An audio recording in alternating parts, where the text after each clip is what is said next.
ओम शांति। 27 सितंबर 2022 प्रातः मुरली बाप दादा मधुबन। बाबा बोले, मीठे बच्चे, कभी मतभेद में आकर पढ़ाई मत छोड़ो। पढ़ाई छोड़ने से माया अजगर के पेट में चले जाएंगे। मीठे बच्चे, कभी मतभेद में आकर पढ़ाई मत छोड़ो। पढ़ाई छोड़ने से माया अजगर के पेट में चले जाएंगे। अर्थात बाबा हम बच्चों को सदा यही समझाते कि रोज मुरली पढ़ो, रोज ज्ञान का मनन चिंतन करो, रोज स्वदर्शन चक्र फिराओ, एक बाबा को याद करो। क्योंकि जितना जितना हम ज्ञान के मनन चिंतन में अपने मन और बुद्धि को बिजी रखते हैं, एक बाबा की याद की लगन में मगन रहते हैं, उतने माया पर जीत पाते हैं, उतनी माया की शक्तियों पर हमारी शक्तियां विजय प्राप्त करती हैं। तो बाबा समझाते हैं, कुछ भी हो, दुख सुख स्तुति निंदा कोई भी करे, पर तुम पढ़ाई मत छोड़ो। पढ़ाई छोड़ने से माया एकदम मुंह मोड़ देती है। बाबा कहते, तुम बच्चे देह अभिमान में नहीं आना।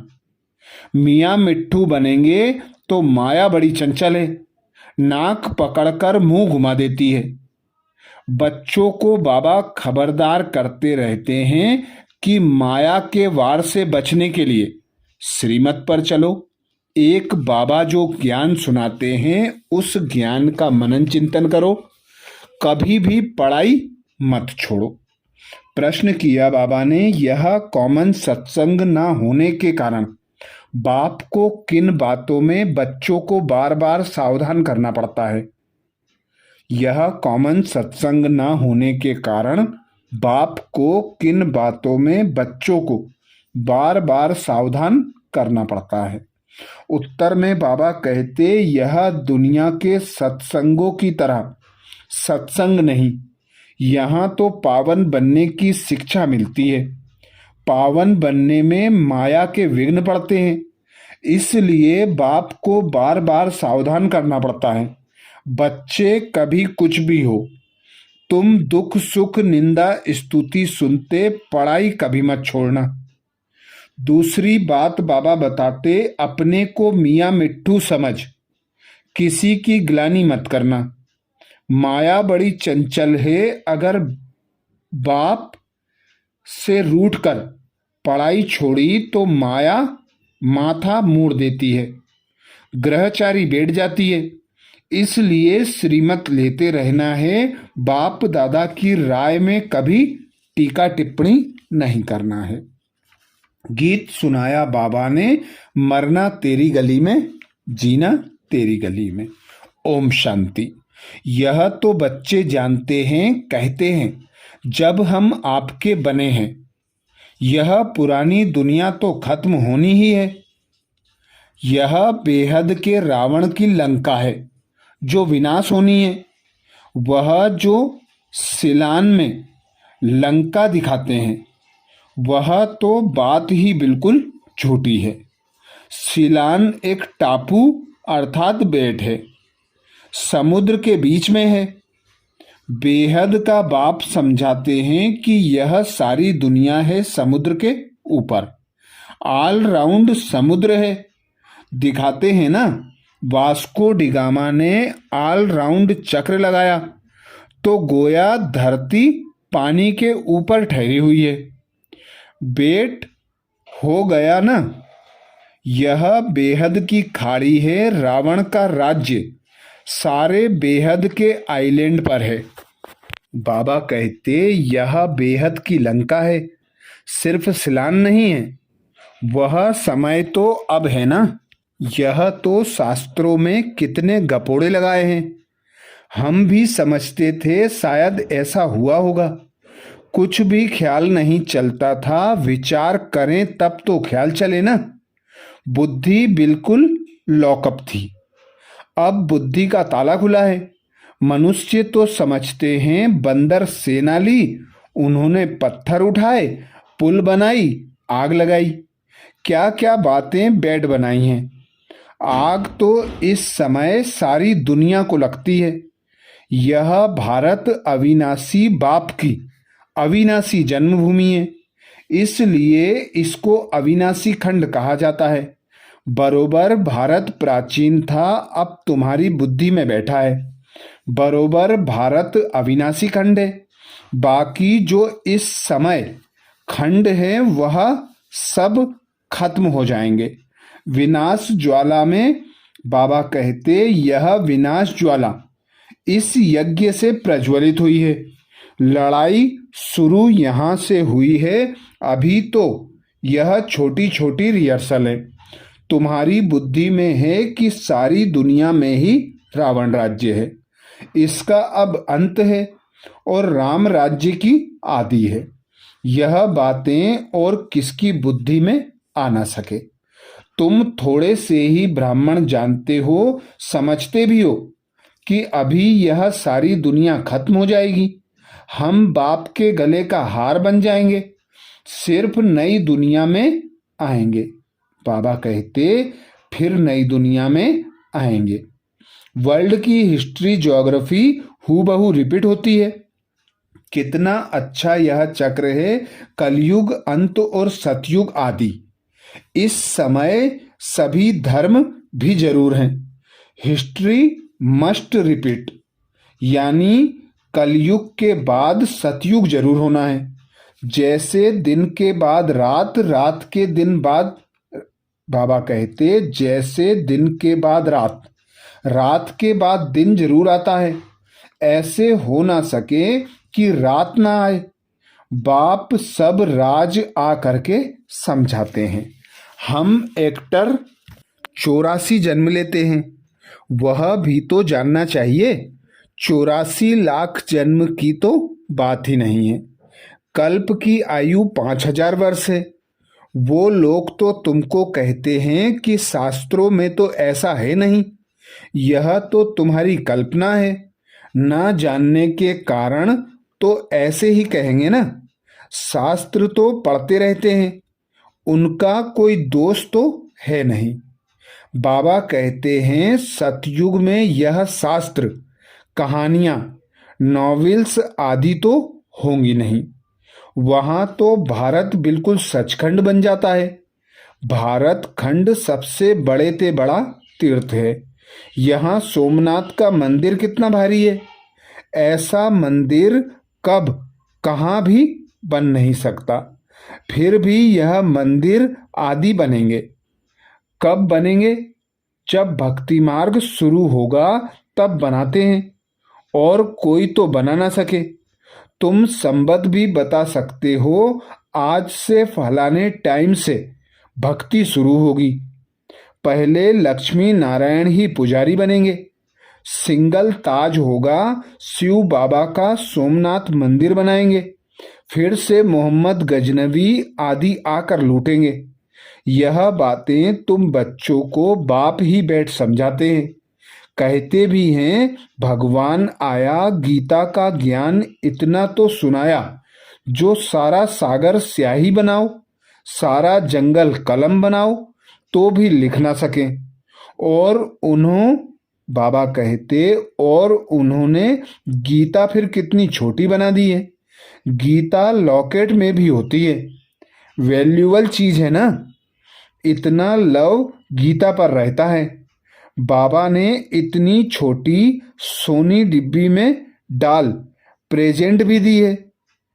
अब तुम बच्चे समझते हो कि ज्ञान का सागर अथाह ज्ञान देते हैं और अंत तक देते ही रहेंगे।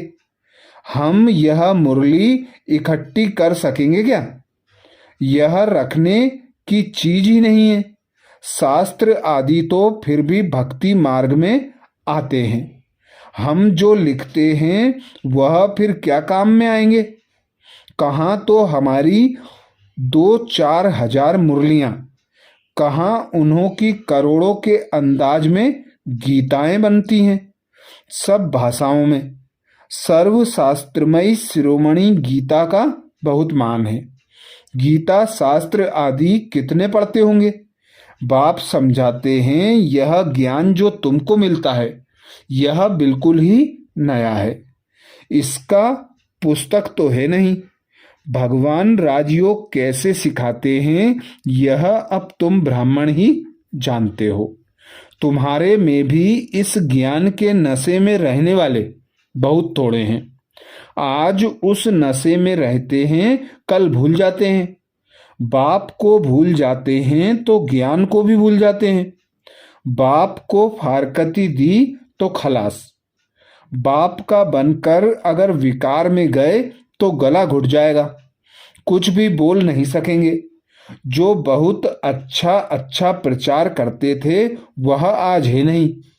कोई ब्रह्मा कुमार कुमारी का आपस में मतभेद हुआ तो बाप से भी रूठ जाते हैं कि बाबा इनको समझाते नहीं, यह नहीं करते। आखरीन रूठ कर पढ़ाई ही छोड़ देते हैं। इसलिए बाप कहते हैं कि महामूर्ख देखना हो तो यहाँ देखो। लिख कर भी देते हैं कि बाबा मैं आपका हूँ, आपसे हम सदा सुख का वर्षा अविनाशी लेंगे। फिर फारकती दे देते हैं, डाइवोर्स दे देते हैं। अच्छी अच्छी बच्चियां थी, आज वह है नहीं।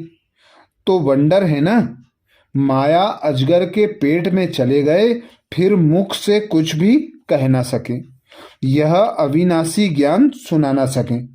फिर बाप दादा की राय पर भी टीका टिप्पणी करने लग पड़ते हैं। बहुत समझाया जाता है कि कुछ सुधर जाओ, इसमें ही कल्याण है, परंतु सुधरते नहीं। बहुत अच्छे अच्छे बच्चे चले गए, अभी भी बहुत ऐसे बच्चे हैं जो किनारे पर खड़े हैं। ब्लड से प्रतिज्ञा लिखकर भी छोड़ देते हैं।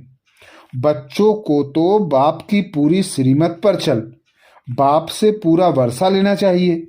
बाप समझाते हैं कुछ भी हो, दुख सुख ग्लानि निंदा स्तुति आदि कोई करे, तुम पढ़ाई को तो ना छोड़ो। कोई किसकी निंदा भी करते हैं क्योंकि बुद्धि में तो ज्ञान है नहीं, जानते नहीं हैं कि यह छोटा भाई है वह बड़ा, यह तो बाप ही जाने। अपने मुख बाबा कहते अपने मुंह मियाँ मिट्ठू नहीं बनना है। माया बड़ी चंचल है, देह अभिमान वालों का माथा ही एकदम मोड़ लेती है।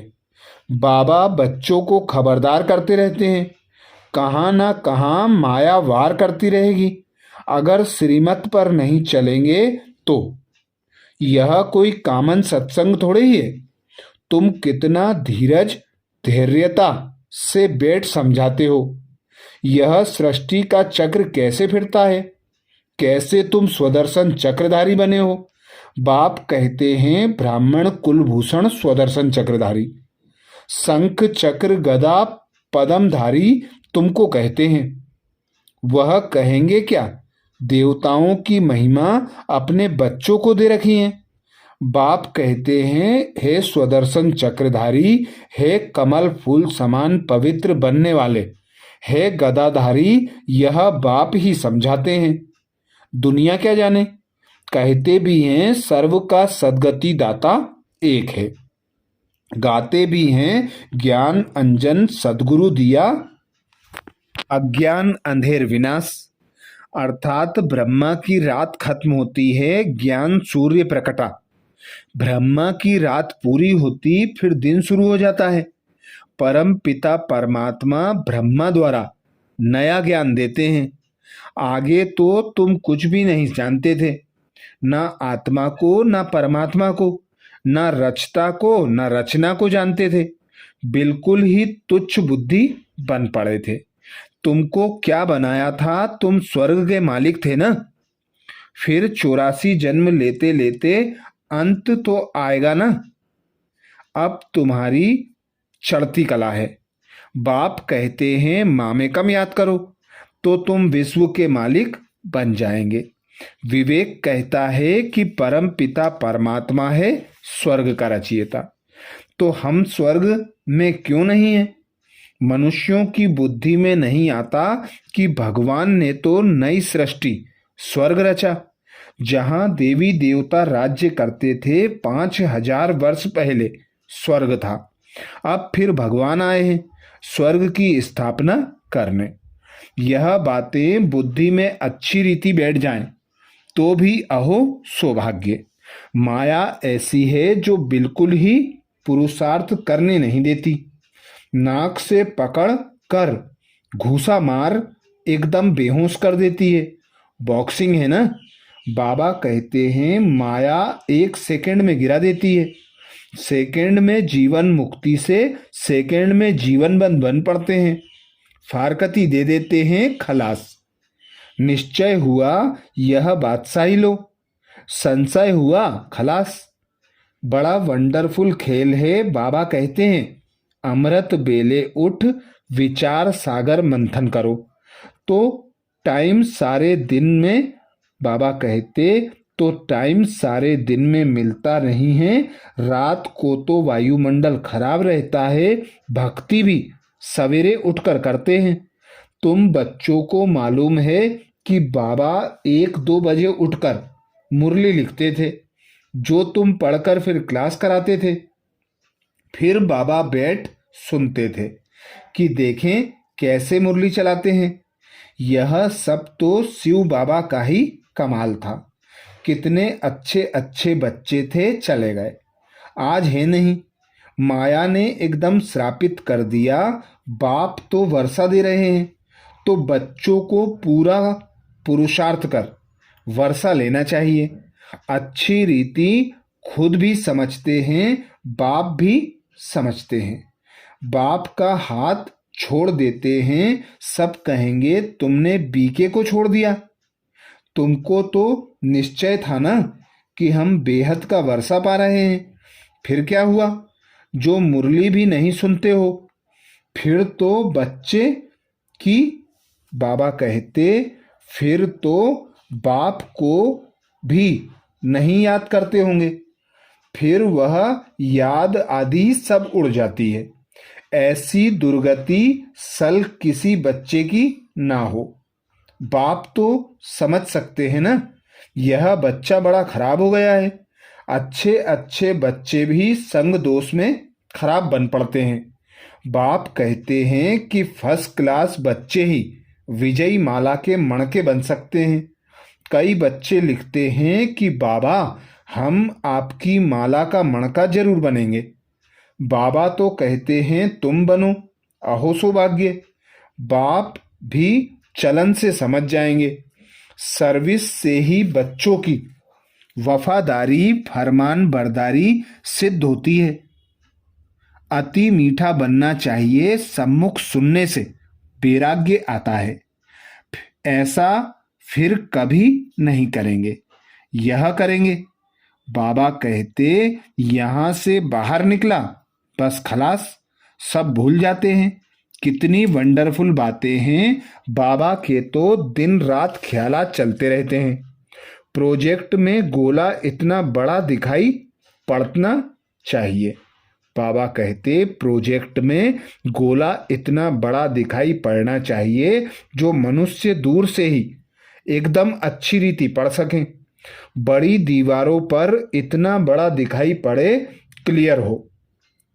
एक एक चित्र स्लाइड में इतना बड़ा दिखाई पड़े जो सामने कोई भी पढ़ सके। 2 गोले भी इतने बड़े दिखाई पड़े। यहाँ से भक्ति मार्ग शुरू होता है। पहले होती है अव्यभिचारी भक्ति, फिर है व्यभिचारी भक्ति। यह ब्रह्मा है शिव बाबा का सपूत बच्चा। ब्रह्मा से अगर कोई सवाल पूछे तो क्या जवाब नहीं दे सकते हैं? भल शिव बाबा तो जानते हैं, परंतु मैं भी तो समझा सकता हूं ना। बाबा ने राइट हैंड बनाया है, कुछ तो समझा होगा ना। अच्छा, मीठे मीठे सिकिलदे बच्चों प्रति माता पिता बाप दादा का याद प्यार और गुड मॉर्निंग। रूहानी बाप की रूहानी बच्चों को नमस्ते। हम सब रूहानी बच्चों की रूहानी माता पिता बाप दादा को याद प्यार गुड मॉर्निंग और नमस्ते। धारणा के लिए मुख्य सार में बाबा बोले, पहली पॉइंट, अमृत बेले उठ विचार सागर मंथन करना है। कभी भी संशय बुद्धि बन संग दोष में आकर पढ़ाई नहीं छोड़नी है। अमृत बेले उठ विचार सागर मंथन करना है। कभी भी संशय बुद्धि बन संग दोष में आकर पढ़ाई नहीं छोड़नी है। दूसरी पॉइंट बाबा कहते, माला का मणका बनने के लिए वफादार फरमान बरदार बनना है। अपनी चलन रॉयल रखनी है, बहुत बहुत मीठा बनना है। माला का मणका बनने के लिए वफादार फरमान बरदार बनना है, अपनी चलन रॉयल रखनी है, बहुत बहुत मीठा बनना है। वरदान दिया बाबा ने। वरदान में बाबा कहते, स्वमान में स्थित रहे, हद की इच्छाओं को समाप्त करने वाले, इच्छा मात्रम अविद्या भव। स्वमान में स्थित रहे, हद की इच्छाओं को समाप्त करने वाले, इच्छा मात्रम अविद्या भव। डिटेल में बाबा समझाते, जो स्वमान में स्थित रहते हैं उन्हें कभी भी हद का मान प्राप्त करने की इच्छा नहीं होती। एक स्वमान में सर्व हद की इच्छाएं समा जाती हैं, मांगने की आवश्यकता नहीं रहती। हद की इच्छाएं कभी भी पूर्ण नहीं होती हैं। एक हद की इच्छा अनेक इच्छाओं को उत्पन्न करती है और स्वमान सर्व इच्छाओं को सहज ही संपन्न कर देता है। इसलिए स्वमानधारी बनो तो सर्व प्राप्तियां स्वरूप बन जाएंगे। अप्राप्ति व इच्छाओं की अविद्या हो जाएगी। स्लोगन में बाबा कहते, हर परिस्थिति में स्वयं को मोल्ड कर लेने वाला ही रियल गोल्ड है। हर परिस्थिति में स्वयं को मोल्ड कर लेने वाला ही रियल गोल्ड है। अच्छा, ओम शांति।